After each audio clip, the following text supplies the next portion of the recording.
இது மகிமை நேரம்.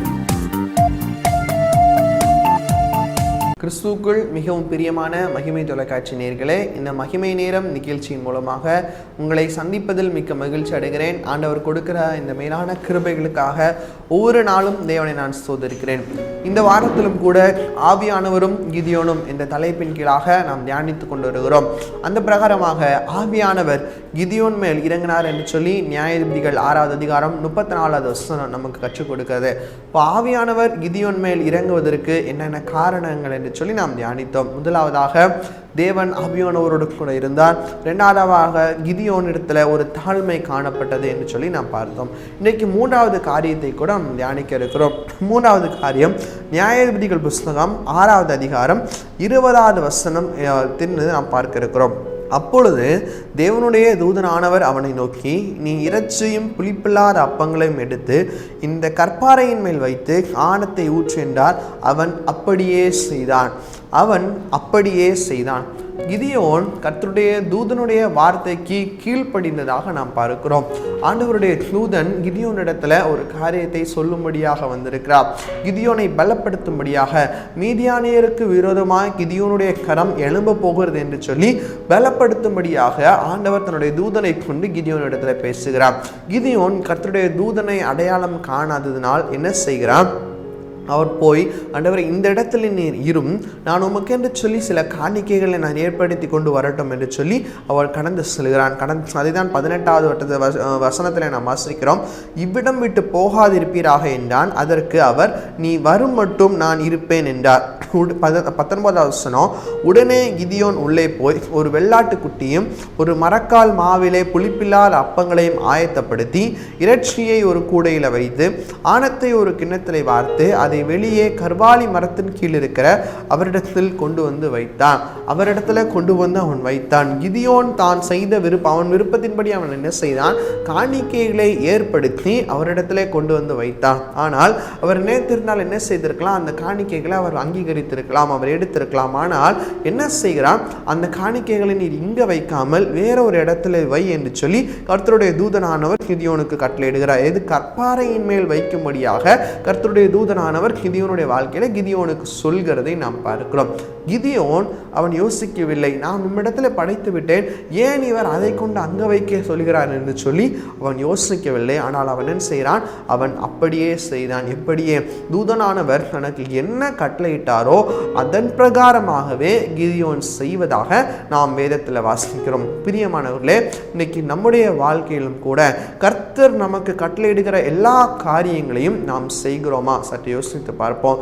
வேத வசனம் இப்படியாக சொல்கிறது, நீ உன் சுய புத்தியின் மேல் சாயாமல் உன் முழு இருதயத்தோடும் கர்த்தர் பேரில் பற்றுதலாயிரு என்று சொல்லி வேதத்தில் நாம் பார்க்கிறோம். இன்னைக்கு நம்முடைய சுய புத்தியின் மேல அநேக நேரத்தில் நாம் சாய்ந்து கொண்டிருக்கிறோமா?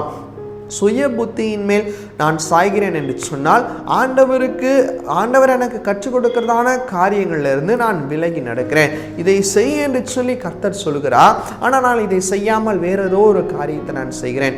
பிரியமானவர்களே, நான் முன்பதாக சொன்னது போல ஆவியானவருடைய காரியம் என்ன, ஆவியானவருடைய வழக்கம் என்ன, கர்த்தர் நம்முடைய வாழ்க்கையில நம்மை குறித்து என்ன திட்டம் வைத்திருக்கிறாரோ அந்த திட்டத்திற்கு நேராக நம்மை வழி நடத்துவதுதான் ஆவியானவருடைய சித்தம். அப்ப இப்படிப்பட்டதான திட்டத்தை உடைய ஆவியானவர் நம்மோடு கூட இருக்க வேண்டும் என்று சொன்னால் நாம் என்ன செய்ய வேண்டும்? நம்முடைய சுயத்தை விட்டுவிட்டு கர்த்தருக்கு நம்மை முழுவதுமாக ஒப்பு கொடுக்க வேண்டும்.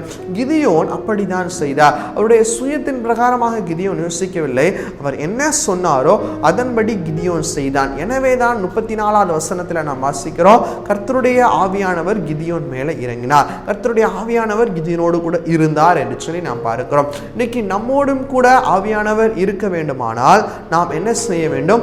நம்மை நாமே ஒப்பு கொடுக்க வேண்டும். எப்படி ஒப்பு கொடுக்க வேண்டும்? நம்முடைய சுய புத்தியின் மேல் நாம் சாயாமல் கர்த்தர் நமக்கு என்ன காரியத்தை செய்ய சொல்கிறாரோ முழு மனதுடனே அதை செய்ய வேண்டும். ஒருவேளை பெரிய பிசினஸ்ல நம்ம இருந்து கொண்டு இருக்கலாம், கர்த்தர் ஏதோ ஒரு சின்ன காரியத்தை ஃபோக்கஸ் பண்ண சொல்லுவார். நம்ம யோசித்துட்டு இருப்போம், இந்த சின்ன காரியத்துல நம்ம ஃபோக்கஸ் பண்றதுனால என்ன ஒரு பெரிய பலன் வந்துட போகுது என்று சொல்லி. ஆனால் கர்த்தர் காட்டுகிறதான அந்த காரியம் ஏதோ ஒரு பெரிய பலனை நிச்சயமாக கொண்டு வரும்.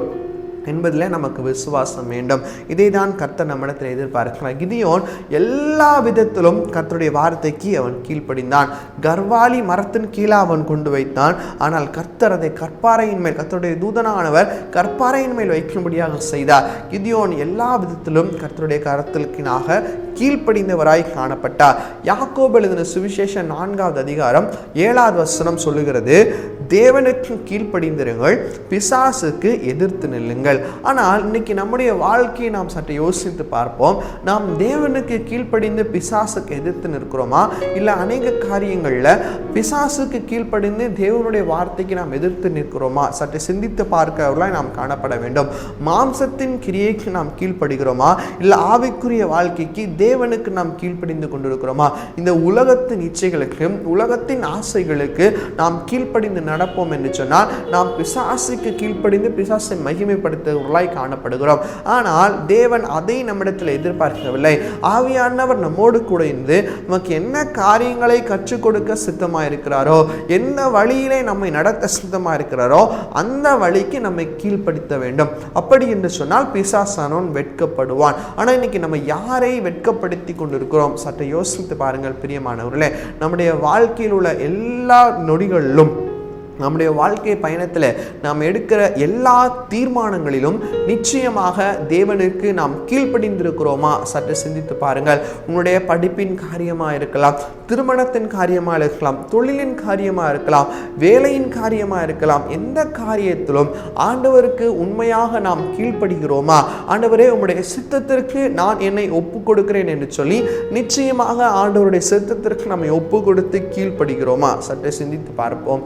அப்படி இல்லை என்று சொன்னால் நாம் ஆண்டவருக்கு முதலிடம் கொடுக்கவில்லை, பிசாசை நாம் மகிமைப்படுத்துகிறவர்களாய் இருக்கிறோம். பிரியமானவர்களே, இதை கேட்கும் போது ஒருவேளை நம்முடைய இருதயம் கடினமாய் காணப்படலாம். ஆனால் கர்த்தர் சொல்கிறார், நீ தேவனுக்கு கீழ்ப்படிந்தா உன்னுடைய வாழ்க்கையில நீ உயர்த்தப்படுவார். மேற்படிக்கு முதற்படி கீழ்ப்படி. ஆண்டவருக்கு கீழ்ப்படியும் போதுதான் நம்முடைய வாழ்க்கையில கர்த்தர் நமக்கு வைத்திருக்கதான ஆசீர்வாதங்களை நாம் பெற முடியும். வேதவசனம் 1 சாமுவேல் 15வது அதிகாரம் 22வது வசனத்தில் சொல்லுகிறது, பலியை பார்க்கிலும் கீழ்ப்படிதலே நல்லது என்று சொல்லப்பட்டிருக்கிறது.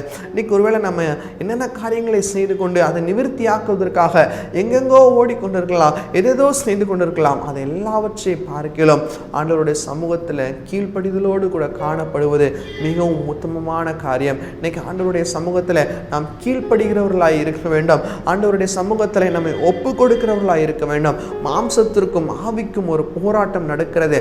நாம் யாருக்கு கீழ்ப்படுகிறோம்? அநேக நேரங்களில் ஒருவேளை நம்முடைய மாம்சம் மேற்கொண்டுகிறதாய் காணப்படுகிறது. ஏன் அப்படி இருக்கிறது? ஆவியானவர் நம்மோடு கூட இருக்கிறதற்கு நாம் ஒப்பு கொடுக்கவில்லை. ஆவியானவருக்கு உங்களை நீங்கள் ஒப்பு கொடுங்க. ஆவியானவரே, உம்முடைய ஆளுகைக்குள்ளாக என்னை நீர் மறைத்து கொள்ளுங்க என்று சொல்லி நாம் ஒப்பு கொடுப்போமானால் எல்லா நேரங்களிலும் ஆவிக்கும் மாம்சத்திற்கும் போராடுகிற எல்லா நேரங்களிலும் ஆவியானது மேற்கொண்டு விடும், மாம்சமானது தோற்கப்படுத்தி விடும். பிரியமானவர்களே, இன்னைக்கு கிதியோன் ஆண்டவருக்கு முன்பாக எல்லா விதத்திலும் கீழ்ப்படிந்தது, ஆவியானவரோடு கூட இருந்தது போல நாமும் ஆவியானவரோடு கூட இருக்கும்படியாக கர்த்தர் நம்மை அழைக்கிறார். பிரியமானவர், நம்முடைய வாழ்க்கையை சற்று யோசித்து பார்ப்போம். எந்தெந்த காரியங்களில் நாம் கீழ்ப்படிதலில் இல்லாமல் காணப்படுகிறோம்? ஆண்டவரிடத்தில் நீங்கள் ஒரு மன்னிப்பு கேளுங்க. மன்னிப்பை கேட்ட உங்களுடைய வாழ்க்கையை கர்த்தருக்கு நேராக ஒப்பு கொடுங்க. அப்படிப்பட்டதான கிருபைகளை நம்ம ஒவ்வொருவருக்கும் கர்த்தர் கொடுப்பாராக. கண்களை மூடி நம்ம ஜெபிப்போம். எங்களை நேசிக்கிறதான எங்கள் இரக்கம் நிறைந்த பரலோக பிதாவே, அப்பா சுவாமி, உம்மை நோக்கி பார்க்க கர்த்தர் நீ செய்த கிருபைகளுக்காக உமக்கு நன்றி ஆண்டவரே. அப்பா, கீழ்ப்படிதல் உள்ள பிள்ளைகளாக நீர் எங்களை மாற்றும்படியாக ஜெபிக்கிறோம். கிதியோன் எல்லா காரியங்களிலும் கீழ்ப்படிந்ததுனால ஆவியானவர் கிதியோனோடு கூட இருந்தார் என்று சொல்லி வேதத்தில் நாங்கள் வாசிக்கிறது போல நாங்களும் உம்முடைய சமூகத்தில் எல்லா காரியங்களிலும் கீழ்ப்படிதல் உள்ள பிள்ளைகளாய் வாழ நடக்க கர்த்தர் நீர் எங்களுக்கு கிருபை செய்யும்படியாக ஜெபிக்கிறோம். அப்பா, உம்முடைய கரத்தில் எங்களை தாழ்த்தி அர்ப்பணிக்கிறோம். மீட்பராமேசுவின் மூலம் ஜெபிக்கிறோம். எங்கள் ஜெபம் கேளும் நல்ல பிதாவே. ஆமென், ஆமென்.